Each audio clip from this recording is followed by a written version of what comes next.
Nice here, everyone. So, you know what we're going to tackle this day? Okay, stand up, Jude. Trigonometric identities. Correct. So, the topic for today is the trigonometric identities, addition and product identities. So, let's give a scenario about this.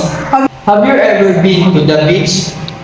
As you can see, the waves are meeting in the one line. It becomes bigger or smaller. So, let's use the waves to calculate the trigonometric identities. So first, quotient identities. Quotient identities represent the specific identities or the trigonometric identities. So, primary identities. Let's get the tangent for an example. Look at this. You know what shape this is? Is that a pentagon? No. Another answer? Sir, it has 6 sides. Is it a hexagon? Good job, Shimai. And if you say the primary identities it always moves down. As you can see, the tan is here. If you get the tan theta equals to sin theta over cosine theta, as you can see, the method is going down. So let's get the cotangent for another example. The cotangent is here. Is what method are we gonna use? Going down. Okay, going down. So I here cot theta equals to cos theta over sin theta. So if we gonna use the primary identities, we always goes down. So let's proceed to alternative form. If you say alternative form, it always goes up. Let's get the tangent for the first example for alternative form. Look at the tangent theta. Tangent theta equal to sec theta over the cosec theta. So as you can see, it's go up. So let's get the cot theta for another example. Cot theta equal to cosec theta to sec theta. So as you can see, the method we're using is goes up, while the primary identities is goes down. But the end, if you use up and down, you will get the same answer at the end. So as you can see, this is the example of primary and the alternative form. So we discussed this earlier, how to get this. So I'm gonna call a student to answer the cos and the cosec theta. So who want to answer this example? Okay, Sir. Jude, come here and answer this. Wait, I'm going to analyze what is the primary identities and the alternative form. So first, I'm going to write the sign here as the dividend, because as you can see here, cosine is near to the sin theta, and cosine is tangent is near to the tan theta, so I'll use the tan theta as the divisor. This is the primary identities. So to get the alternative forms, I'm going to use the Up method. up Just up method, method. so that I will get the alternative forms. First, I'm going to write the cosecant tan theta as the dividend,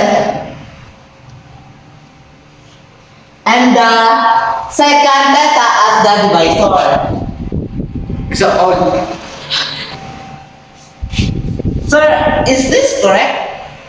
So Jude, Your primary identities is correct, but I'm sorry to tell you, the alternative form is wrong. So can you call a friend to correct your wrong? John Michael? So, John Michael, can you stand up and correct her answer? I think the correct method that is used is using the up method as Sir Earl discussed. So I am going to identify it using the hexagon method. So we have the cosine. So I think that we're going up to here. So the first one is going to be the dividend. So I'm gonna draw right here. So cos, tangent, theta. And then the next one above that will be the divisor, which is the cosecant theta. And is that correct, sir? Thank you, Jinjin, to correct the wrong of Jude. So, the second example is the cosecant theta. So, everyone want to answer this? So, April, can you stand up and answer this, please? Get the pencil pen.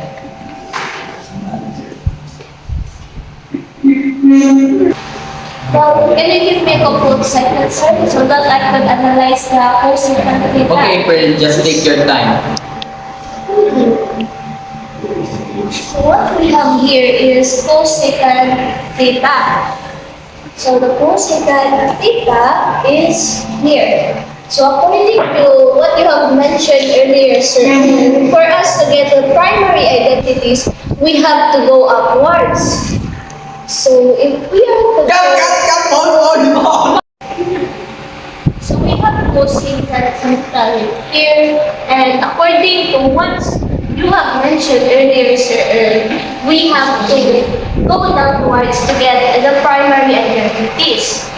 So if we go right here up to here, the nearest value right here is going to be our dividend. So I have this dividend, and this further value is going to be the divisor. So I'm going to write it.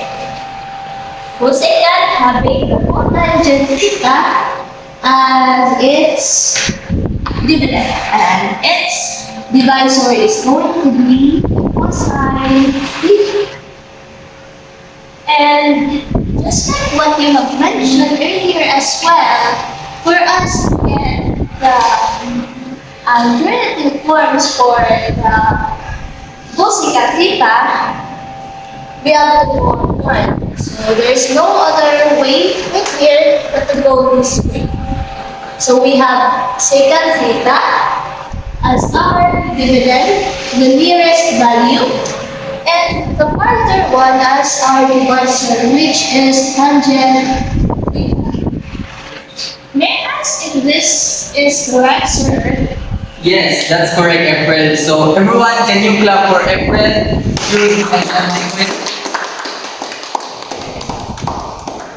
So, let's proceed to product identities. Let's run through the background of the product or type of identities. Sine times cosine.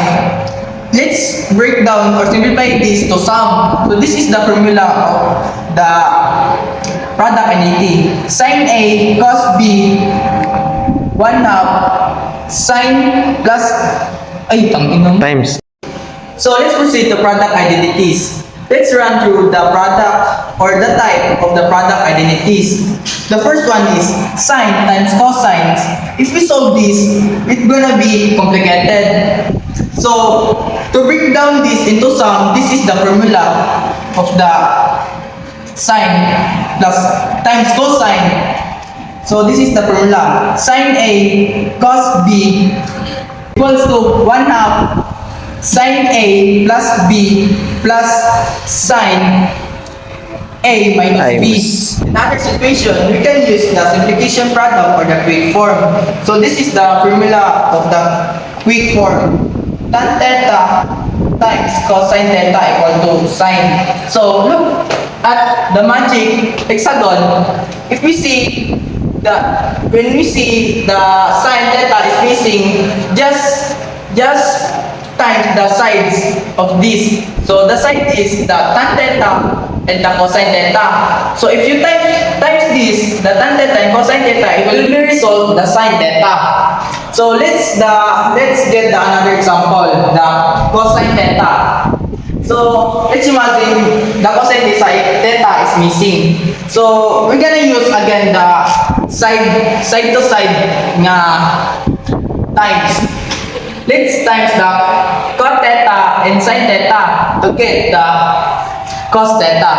So let me ask again to answer the example, the tan theta and cot theta. So I'm gonna call Shimai. Get the pen and answer this question or example.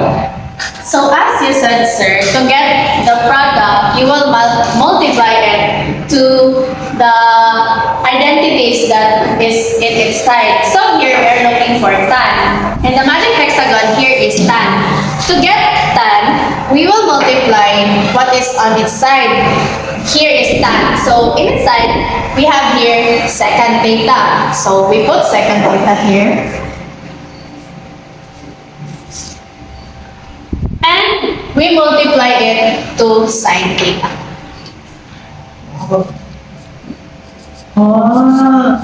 So second theta multiplied by sine theta is equals to tangent theta. So another example. Let me call John Michael to answer the cot theta. Okay, so what is the method again? I need to cover up the cotangent theta. You gonna multiply the sides of the missing identity. So what is the missing identity? Is it the cotangent? So I put my arm here, then multiply the two identities that are in the sides. Yes. So it is cosecant, then cosine. So I'm gonna write cosine. Cosine times cosecant. Is this correct, sir? Correct, John Michael.